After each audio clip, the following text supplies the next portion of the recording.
ಸುನೀತಾ ಕನ್ನಡಿಗರಿಗೂ ನಮಸ್ಕಾರ. Welcome back to our channel. I hope ನೀವೆಲ್ಲರೂ ಚೆನ್ನಾಗಿದ್ದೀರಾ ಅಂತೇಳಿ. ವರಮಹಾಲಕ್ಷ್ಮಿ ಹಬ್ಬದ ಹಿಂದಿನ ದಿನ ನೈಟೇ ದೇವ್ರ ಮನೆಯನ್ನೆಲ್ಲ ಕ್ಲೀನ್ ಮಾಡಿಕೊಂಡೆ. ಯಾಕಂದರೆ ಬೆಳಗ್ಗೆ ಬೇಗ ಕುಂದಿರ್ಸೋದ್ರಿಂದ ಈ ಕೆಲಸ ಎಲ್ಲ ಇದ್ದರೆ ಲೇಟ್ ಆಗುತ್ತೆ ಅಂದ್ಬಿಟ್ಟು ರಾತ್ರಿ ಎಷ್ಟಾಗುತ್ತೋ ಅಷ್ಟು ಕೆಲಸನೂ ನಾನು ನನ್ನ ತಂಗಿ ನಮ್ಮಪ್ಪ ಎಲ್ಲ ಸೇರಿಕೊಂಡು ಮುಗಿಸಿದ್ರಿ. ಫಸ್ಟ್ ದೇವ್ರ ಮನೇನ ಕ್ಲೀನ್ ಮಾಡ್ಕೊಳ್ಳೋಣ, ಆಮೇಲೆ ಮಿಕ್ಕಿದ ಕೆಲಸ ಎಲ್ಲ ನೋಡೋಣ ಅಂತ ಹೇಳ್ಬಿಟ್ಟು ದೇವ್ರ ಮನೆ ಎಲ್ಲ ಕ್ಲೀನ್ ಆದಮೇಲೆ ಈ ದೇವ್ರ ಮನೆ ಬಾಗಿಲಿಗೆ ತೋರಣ ತುಂಬಾ ಹಳೇದಾಗ್ಬಿಟ್ಟಿತ್ತು. ಸೊ ಆನ್ಲೈನಲ್ಲಿ ಅದು ತರಿಸಿದ್ದೆ, ಅದನ್ನು ಹಾಕ್ತಾಯಿದ್ದೀನಿ. ತೋರಣ ಅಂತೂ ತುಂಬಾ ಚೆನ್ನಾಗಿ ಕಾಣ್ತಾ ಇತ್ತು ದೇವ್ರ ಮನೆಗೆ. ತರಿಸಬೇಕಾದ್ರೆ ನನಗೆ ಸ್ವಲ್ಪ ಡೌಟ್ ಇತ್ತು ಚೆನ್ನಾಗಿರುತ್ತೋ ಇಲ್ಲೋ ಅಂತೇಳ್ಬಿಟ್ಟು, ಬಟ್ ತುಂಬಾ ಚೆನ್ನಾಗಿ ಕಾಣ್ತಾ ಇತ್ತು. ನಮ್ಮ ದೇವ್ರ ಮನೆಗೆ ಇದು ಎಕ್ಸ್ಟ್ರಾ ಕಳೆ ಥರ ಕಾಣಿಸ್ತಾ ಇತ್ತು ತೋರಣ. ಮಧ್ಯಾಹ್ನ ಹಂಗೆ ನಾನು ನಮ್ಮ ಅಪ್ಪ ಇಬ್ಬರು ಮಾರ್ಕೆಟ್ಗೆ ಹೋಗಿದ್ರಿ. ಮಾರ್ಕೆಟಲ್ಲಿ ತುಂಬಾ ಜನ ರಶ್ ಇದ್ದರು. ಎಷ್ಟು ರಶ್ ಅಂದರೆ ನನಗೆ ಅದು ನೋಡಿದ ತಕ್ಷಣ ಒಂದು ಕ್ಷಣ ತಲೆ ಸುತ್ತಂಗೆ ಅನ್ನಿಸ್ತಾ ಇತ್ತು. ತುಂಬಾ ಜನ ಎಲ್ಲೇ ಕೇಳಿದ್ರೇನು ಎಷ್ಟು ಹೂವು, ಬಾಳೆಗೊನೆ, ಅದರಲ್ಲೂ ಪೈನಾಪಲ್ ಅಂತೂ ತುಂಬಾ ರೇಟ್ ಆಗಿತ್ತು. ಮಾರ್ಕೆಟಲ್ಲಂತೂ ಹೋಗಿ ಬರೋಷ್ಟೊತ್ತಿಗೆ ನನಗಂತೂ ಸಾಕಾಗ್ಬಿಡ್ತು ಆ ರಶ್ಶಲ್ಲಿ ಎಲ್ಲ. ಅದರಲ್ಲೂ ಮಳೆ ಅವತ್ತು ಇಡೀ ದಿನ ಜಡಿ ಮಳೆ ಥರ ಇತ್ತು. ಮಧ್ಯಾಹ್ನ ಮಾರ್ಕೆಟ್ಗೆ ಹೋಗಿ ಬಂದಿದ್ದು, ಆಮೇಲೆ ಟೈಮೇ ಸಿಕ್ಕಿಲ್ಲ. ಅದನ್ನ ಹೋಗಿ ತೊಗೊಂಡು ಬಾ, ಇದನ್ನು ತೊಗೊಂಬ ಅಂತ ಹೇಳ್ಬಿಟ್ಟು ಊಟ ಮಾಡಿ ಸ್ವಲ್ಪ ಹೊತ್ತು ಟಿ ವಿ ನೋಡಿಬಿಟ್ಟು ಒಂದು 11 o'clock ಅಷ್ಟೊತ್ತಿಗೆ ದೇವ್ರ ಮನೆ ಮತ್ತು ಇನ್ನೇನು ಕೆಲಸ ಇದೆಯೋ ಅದನ್ನೆಲ್ಲ ಮಾಡೋಕ್ಕೆ ಸ್ಟಾರ್ಟ್ ಮಾಡಿದ್ರು. ಆಲ್ಮೋಸ್ಟು ಸ್ಯಾರಿ ಟ್ರೇಪಿಂಗು ಮತ್ತು ಬ್ಯಾಕ್ ಡ್ರಾಪ್ ಡೆಕೋರೇಷನ್ನಿಂದ ಎಲ್ಲದಕ್ಕೂ ನನಗೆ 1 o'clock ಆಯಿತು. ಬಟ್ ನನಗೆ ಟೈಮ್ ಹೋಗಿದ್ದೇ ಗೊತ್ತಾಗಿಲ್ಲ. ಮಾತಾಡಿಕೊಂಡು ತಮಾಷೆ ಮಾಡಿಕೊಂಡು ಎಲ್ಲ ಕೆಲಸನೂ ಮಾಡ್ತಾಯಿದ್ರಿ. ಟೈಮ್ ಹೇಗೋಯ್ತು ಅಂತಲೇ ಗೊತ್ತಿಲ್ಲ. ಇನ್ನು 1 o'clock ಎಲ್ಲ ಮುಗೀತು. ಮನ್ಗೋಷ್ಟೊತ್ತಿಗೆ ಆಲ್ಮೋಸ್ಟ್ 2 o'clock ಆಯಿತು. ಈ ಸತಿ ಬ್ಯಾಕ್ ಡ್ರಾಪು ಮಾಡಿದ್ರಿ. ನಾನು ಇದನ್ನು ಯೂಟ್ಯೂಬಲ್ಲಿ ಒಂದು ರೆಫರೆನ್ಸ್ ಪಿಕ್ನ ಇಟ್ಕೊಂಡಿದ್ದೆ, ಅದೇ ಥರ ಮಾಡಬೇಕು ಅಂತ ಹೇಳ್ಬಿಟ್ಟು. ಸಿಂಪಲ್ಲಾಗೂ ಇತ್ತು, ಬಟ್ ಚೆನ್ನಾಗಿ ಕಾಣಿಸ್ತಾ ಇತ್ತು. ನಮ್ಮನೆ ದೇವ್ರ ಮನೆಗೆ ತುಂಬಾ ಸೂಟ್ ಆಯಿತು ಇದು ಬ್ಯಾಕ್ ಡ್ರಾಪು. ಮಾಡೋದು ಈಸಿ, ಜಸ್ಟ್ ಮಾವಿನ ಎಲೆ ಮತ್ತು ಶಾಮಂತಿಗೆ ಹೂದಿಂದ ಮಾಡಿದ್ದು. ತುಂಬಾ ಚೆನ್ನಾಗಿ ಕಾಣ್ತಾ ಇತ್ತು ಬ್ಯಾಕ್ ಡ್ರಾಪ್ ಅಂತೂ. ಫಸ್ಟು ಟ್ರೈ ಮಾಡಿಬಿಟ್ಟು ದೇವ್ರ ಮನೆಗೆ ಡಬಲ್ ಟೇಪ್ ಹಾಕಿ ಸ್ಟಿಕ್ ಮಾಡಿ ನೋಡಿದ್ರಿ. ತುಂಬಾ ಚೆನ್ನಾಗಿ ಕಾಣ್ತಾ ಇತ್ತು. ಇನ್ನು ಆ ಥರನೇ ಮಾಡೋಣ ಅಂತ ಹೇಳ್ಬಿಟ್ಟು ಅದನ್ನೇ ಕಂಟಿನ್ಯೂ ಮಾಡಿದ್ರಿ ಆ ಡಿಸೈನೇ. ಫಸ್ಟು ನನ್ನ ತಲೆಯಲ್ಲಿ ಒಂದು 2 ಡಿಸೈನ್ ಇತ್ತು.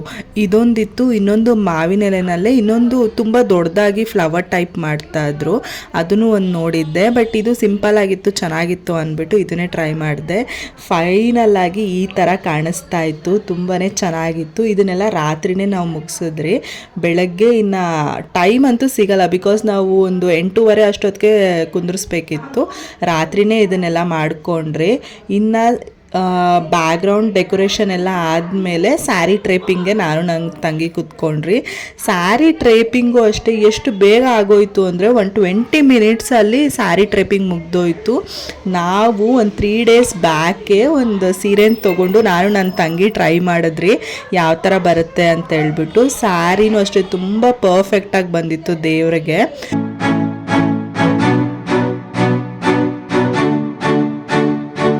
ಅಲಾರಾಮು ಒಂದು 5 o'clock ಇಟ್ಟಿದ್ದೆ, ಬಟ್ ನಮ್ಮಪ್ಪ ಬಂದುಬಿಟ್ಟು 4 ಗಂಟೆಗೆ ಎಬ್ಬರಿಸಿದ್ದಾರೆ. ಇನ್ನು ಎದ್ದೇಳೋಣ ಅಂತ ಹೇಳ್ಬಿಟ್ಟು ಕರೆಕ್ಟಾಗಿ 4:30ಗೆ ನಾನು ಎದ್ದೆ. ಫಸ್ಟು ಫ್ರೆಶ್ ಅಪ್ ಆಗಿಬಿಟ್ಟು ಈಚೆ ಕಡೆ ಎಲ್ಲ ರಂಗೋಲಿ, ಸ್ವಲ್ಪ ಫ್ಲವರ್ ಡೆಕೋರೇಷನ್ ಇತ್ತು, ಅದೆಲ್ಲ ಮಾಡಿಬಿಟ್ಟು ದೇವ್ರ ಮನೆಗೂ ಅಷ್ಟೇ ದೇವ್ರ ಫೋಟೋಕ್ಕೆಲ್ಲ ಹೂವು ಇಟ್ಕೊಂಬರೋಷ್ಟೊತ್ತಿಗೆ ನನ್ನ ತಂಗಿ ಲಕ್ಷ್ಮೀ ಮುಖವಾಡಕ್ಕೆ ಎಲ್ಲ ಅಲಂಕಾರ ಮಾಡ್ತಾ ಇದ್ಲು. ಅವಳು ಆ ಕೆಲಸ ಮಾಡ್ತಾಯಿದ್ರೆ ನಾನು ದೇವ್ರ ಮನೆದು ಮತ್ತು ಈಚೆ ಕಡೆ ರಂಗೋಲಿ ಹಾಕೋದು, ಬಾಕ್ಲಿಗೆ ಅರ್ಶಿನ ಕುಂಕುಮ ಇಡೋದು, ಈ ಕೆಲಸ ಎಲ್ಲ ನಾನು ಮಾಡ್ತಾ ಇದ್ದೆ. ಬೆಳಗ್ಗೆ ಅಷ್ಟೊತ್ತಿಗೆ ಎದ್ದಿದ್ದಕ್ಕೆ ಎಲ್ಲ ಕೆಲಸನೂ ಕರೆಕ್ಟಾಗಿ ಆಯಿತು. ಆ್ಯಂಡ್ ಪೂಜೆನೂ ಅಷ್ಟೇ ಕರೆಕ್ಟ್ ಟೈಮ್ಗೆ ಆಯಿತು. ನಮ್ಮ ಮನೆಯಲ್ಲಿ ವರಮಹಾಲಕ್ಷ್ಮಿ ಹಬ್ಬ ಅಂದರೆ ಒಂದು 2 ವಾರಕ್ಕಿಂತ ಮುಂಚೆನೇ ಎಲ್ಲದನ್ನು ಪ್ರಿಪೇರ್ ಮಾಡ್ಕೊಳೋದು, ತಿಂಡಿಯಿಂದ ಹಿಡ್ದು ಮತ್ತು ಯಾವ ರೀತಿ ಡೆಕೋರೇಷನ್ ಮಾಡಬೇಕು ಎಲ್ಲದನ್ನು ನಾನು ಪ್ರಿಪೇರ್ ಮಾಡ್ಕೊತೀನಿ. ಈ ಹಬ್ಬ ನನಗೊಂಥರ ತುಂಬಾ ಖುಷಿ ಕೊಡುತ್ತೆ. ಲಕ್ಷ್ಮಿಗೆ ಚೆನ್ನಾಗಿ ಅಲಂಕಾರ ಮಾಡಬೇಕು ಅಂತ ಹೇಳ್ಬಿಟ್ಟು ನನ್ನ ತಂಗಿ ದೇವ್ರಿಗೆ ಅಲಂಕಾರ ಮಾಡೋಷ್ಟೊತ್ತಿಗೆ ನಾನು ತಿಂಡಿನೆಲ್ಲ ಜೋಡಿಸ್ಬಿಟ್ಟು ಮತ್ತು ಇನ್ನು ದೇವ್ರ ಮುಂದೆ ಏನೇನು ಇಡಬೇಕು ಅಂತ ಹೇಳ್ಬಿಟ್ಟು ಅದನ್ನೆಲ್ಲ ಜೋಡಿಸ್ಕೊಳ್ತಾ ಇದ್ದೀನಿ.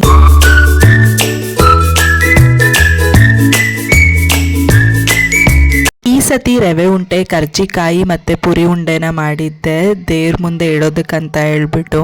ನನ್ನ ತಂಗಿ ಏನಾದರೂ ನಾನು ಕೆಲಸ ಮಾಡ್ತಾಯಿದ್ರೆ ಬರೋದು ಕೇಳೋದು, ಚೆನ್ನಾಗಿ ಮಾಡಿದ್ದೀನಲ್ಲ ಅಲಂಕಾರ, ಚೆನ್ನಾಗಿ ಮಾಡಿದ್ದೀನಲ್ಲ ಅಂತ ಹೇಳ್ಬಿಟ್ಟು. ನಾನು ಅವಳಿಗೊಂದು 10 ಸತಿ ನನ್ನ ಕೇಳಿದ್ದಾಳೆ ಚೆನ್ನಾಗಿ ಮಾಡಿದ್ದೀನ ಅಂತ ಹೇಳ್ಬಿಟ್ಟು. ನಾನು ಪ್ರತಿ ಸತಿನೂ ಚೆನ್ನಾಗಿ ಮಾಡಿದ್ಯಾ ಅಂದ್ರೂ ಅವಳು ತಿರ್ಗ ಬಂದು ಕೇಳ್ತಾ ಇದ್ಲು. ಅವಳಿಗೆ ಏನಾದರೂ ಒಂದು ಅಲಂಕಾರ ಇಲ್ಲ ಏನಾದರೂ ಒಂದು ಡೆಕೋರೇಷನ್ ಮಾಡಿದ್ರೆ ಅವಳು ಅದನ್ನು ಕೇಳ್ತಾನೆ ಇರ್ತಾಳೆ, ಚೆನ್ನಾಗಿದೆಯಾ ಅಂತ ಹೇಳ್ಬಿಟ್ಟು. ಇನ್ನು ಪ್ರತಿಯೊಂದು ಜೋಡಿಸ್ಕೊಂಡಾದಮೇಲೆ ಟೈಮು ಕರೆಕ್ಟಾಗಿ ಒಂದು 7 o'clock ಆಗಿತ್ತು. ಸರಿ ದೇವ್ರನ್ನ ಕುಂದರ್ಸೋಣ ಅಂತ ಹೇಳ್ಬಿಟ್ಟು ಫಸ್ಟು ಪೀಠಕ್ಕೆ ಅರ್ಶಿನ ಕುಂಕುಮ ಇಟ್ಟು ರಂಗೋಲಿ ಹಾಕಿ ಹೂವು ಹಾಕಿ ಮತ್ತು ಅಕ್ಷತೆ ಹಾಕ್ಬಿಟ್ಟು ದೇವ್ರನ್ನ ಕುಂದರ್ಸೋಣ ಅಂತೇಳಿ ರೆಡಿ ಮಾಡ್ಕೊಳ್ತಾ ಇದ್ದೆ. ಈ ಸತಿ ಪೀಠ ತರಿಸಿದ್ದು ತುಂಬಾ ಉಪಯೋಗ ಆಯಿತು. ಪೀಠದ ಮೇಲೆ ರಂಗೋಲಿ ಹಾಕಿ ಅರ್ಶಿನ ಕುಂಕುಮ ಅಕ್ಷತೆ ಹೂವು ಹಾಕಿದ್ಮೇಲೆ ತಟ್ಟೆ ಒಳಗಡೆ ಹಾಕಿ ಮತ್ತು ಅರ್ಶಿನ ಕುಂಕುಮ ಹೂವು ಹಾಕಿ ಬಿಂದಿಗೆನ ಕುಂದರಿಸ್ದೆ. ಅಲಂಕಾರನೂ ಅಷ್ಟೇ ಎಷ್ಟು ಬೇಗ ಮುಗೀತು ಅಂದರೆ 1 ಅವರಲ್ಲಿ ಸೀರೆ ಉಡ್ಸೋದಿಂದ ಹಿಡ್ದು ಅಲಂಕಾರ ಎಲ್ಲ ಮುಗೀತು.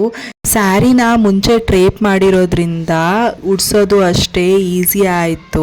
ರಾತ್ರಿನೇ ಅರ್ಧ ಕೆಲಸ ಫಿನಿಶ್ ಮಾಡಿರೋದ್ರಿಂದ ಬೆಳಗ್ಗೆ ಅಷ್ಟೇನು ಕಷ್ಟನೇ ಆಗಿಲ್ಲ. ಬೆಳಗ್ಗೆ ಏನಿದ್ರೂ ದೇವ್ರ ಪೂಜೆ ದೇವ್ರ ಅಲಂಕಾರ ಇಷ್ಟೇ ಇತ್ತು. ಅದೂ ಅಷ್ಟೇ ಬೇಗ ಆಗೋಯ್ತು ಎಲ್ಲದೂ. ರಾತ್ರಿ ಸ್ಯಾರಿ ಟ್ರೇಪಿಂಗ್ ಮಾಡಬೇಕಾದ್ರೆ ನನಗೆ ಸ್ಯಾರಿ ಚೆನ್ನಾಗಿ ಕಾಣಿಸುತ್ತೋ ಇಲ್ಲೋ ಅಂತ ಅಂದ್ಕೊಳ್ತಾ ಇದ್ದೆ. ಬಟ್ ದೇವ್ರಿಗೆ ಉಡ್ಸಿದ್ಮೇಲಂತೂ ತುಂಬಾ ಚೆನ್ನಾಗಿ ಕಾಣ್ತಾ ಇತ್ತು ಸ್ಯಾರಿ. ಇನ್ನು ಅಲಂಕಾರ ಎಲ್ಲ ಮುಗ್ದಾದ್ಮೇಲೆ ದೇವ್ರ ಮನೆ ಈ ಥರ ಕಾಣ್ತಾ ಇತ್ತು. ಬ್ಯಾಕ್ ಡ್ರಾಪ್ ಅಂತೂ ತುಂಬಾ ಚೆನ್ನಾಗಿತ್ತು. ಲಕ್ಷ್ಮಿನೂ ಅಷ್ಟೇ ಮುದ್ದಾಗಿದ್ದರು. ಪೂಜೆ ಎಲ್ಲ ಆದಮೇಲೆ ಒಂದು ಸ್ವಲ್ಪ 1 hour ಅಷ್ಟೇ ಕುತ್ಕೊಂಡು ರೆಸ್ಟ್ ಮಾಡಿದೆ. ಅದಾದಮೇಲೆ ಅಡುಗೆ ಕೆಲಸನೂ ಇತ್ತು.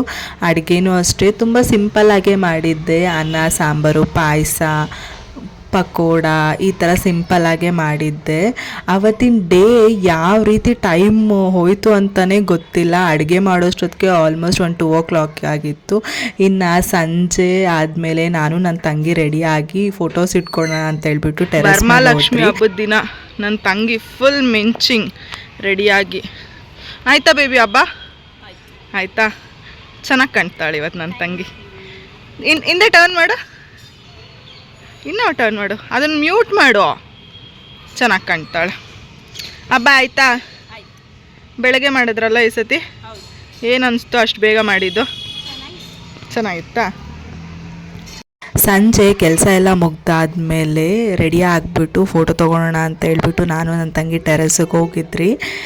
ಆವಾಗೇ ಟೈಮು ಒಂದು 6 ಗಂಟೆ ಆಗಿತ್ತು. ಇನ್ನು ದೀಪ ಹಚ್ಚಬೇಕು, ಅರ್ಶಿನ ಕುಂಕುಮಕ್ಕೆ ಬರ್ತಾರೆ ಅಂದ್ಬಿಟ್ಟು ನಾನು 1-2 ಫೋಟೋ ತೊಗೊಂಡು ಬಂದುಬಿಟ್ಟೆ. ನಾನು ಕೆಳಗಡೆ ಬರೋಷ್ಟೊತ್ತಿಗೆ ನಮ್ಮ ಮನೆಗೆ ಅರ್ಶಿನ ಕುಂಕುಮಕ್ಕೆ ಆಲ್ರೆಡಿ ಬಂದುಬಿಟ್ಟಿದ್ರು. ಅದಕ್ಕೆ ಬೇಗ ನಾನು ದೀಪ ಹಚ್ಚೋಕ್ಕೆ ರೆಡಿ ಮಾಡ್ಕೊಳ್ತಾ ಇದ್ದೆ. ದೀಪ ಹಚ್ಚಾದ್ಮೇಲೆ ಅರ್ಶಿನ ಕುಂಕುಮ ಕೊಡೋಣ ಅಂತ ಹೇಳ್ಬಿಟ್ಟು ನಾನು ದೀಪ ಹಚ್ಚೋಷ್ಟೊತ್ತಿಗೆ ನನ್ನ ತಂಗಿ ಇನ್ನು ಅರ್ಶಿನ ಕುಂಕುಮ ಕೊಡೋದಕ್ಕೆ ಎಲ್ಲದನ್ನು ರೆಡಿ ಮಾಡ್ಕೊಳ್ತಾ ಇದ್ಲು. ಅವತ್ತು ಡೇ ಎಷ್ಟು ಬ್ಯುಸಿಯಾಗಿತ್ತು ಅಂದರೆ ತುಂಬಾ ಬ್ಯುಸಿಯಾಗಿತ್ತು. ಟೈಮ್ ಅಂತೂ ಓಡ್ತಾ ಇತ್ತು ಅವತ್ತಿನ ದಿನ.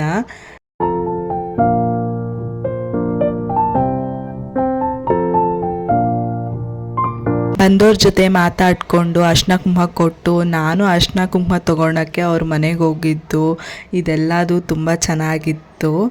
ಆವತ್ತಿನ ದಿನ ಎಷ್ಟು ಮಾತಾಡಿದ್ದೀರಿ ಅಂದರೆ ಅಷ್ಟು ಮಾತಾಡಿದ್ದೀರಿ. ಇನ್ನು ನನ್ನ ತಂಗಿ ಫ್ರೆಂಡ್ಸು ಬಂದಿದ್ದರು, ಅವ್ರಿಗೂ ಅರ್ಶಿನ ಕುಂಕುಮ ಕೊಟ್ಟು ಅವ್ರ ಜೊತೆನೂ ಮಾತಾಡಿಕೊಂಡು ಇದ್ದೆ. ಹಬ್ಬ ಅಂತಂದ್ರೇ ಪಾಸಿಟಿವ್ ವೈಬು, ಮನಸ್ಸೆಲ್ಲ ಖುಷಿಯಾಗಿರುತ್ತೆ. ಅದರಲ್ಲೂ ವರಮಹಾಲಕ್ಷ್ಮಿ ಹಬ್ಬ ಅಂದರೆ ಅರ್ಶಿನ ಕುಂಕುಮಕ್ಕೆ ಮನೆಗೆಲ್ಲ ಬರ್ತಾರೆ. ನಾವು ಅರ್ಶಿನ ಕುಂಕುಮಕ್ಕೆ ಅವ್ರ ಮನೆಗೆಲ್ಲ ಹೋಗ್ತೀರಿ. ಹೆಣ್ಮಕ್ಳು ಎಲ್ಲರೂ ಚೆನ್ನಾಗಿ ರೆಡಿ ಆಗಿಬಿಟ್ಟು ದೇವ್ರಿಗೂ ಚೆನ್ನಾಗಿ ರೆಡಿ ಮಾಡಿಬಿಟ್ಟು ಮನೆಯೇ ಒಂಥರ ಪಾಸಿಟಿವ್ ವೈಬ್ ಇರುತ್ತೆ ಹಬ್ಬದ ದಿನ. ಹಬ್ಬದ ದಿನ ಎಷ್ಟೇ ಕೆಲಸ ಇದ್ರೂ ಟಯರ್ಡ್ನೆಸ್ ಅಂತ ಅನಿಸಲ್ಲ. ಅದೇ ಹಬ್ಬ ಆದಮೇಲೆ ಟಯರ್ಡ್ ಅಂತ ಫೀಲ್ ಆಗುತ್ತೆ.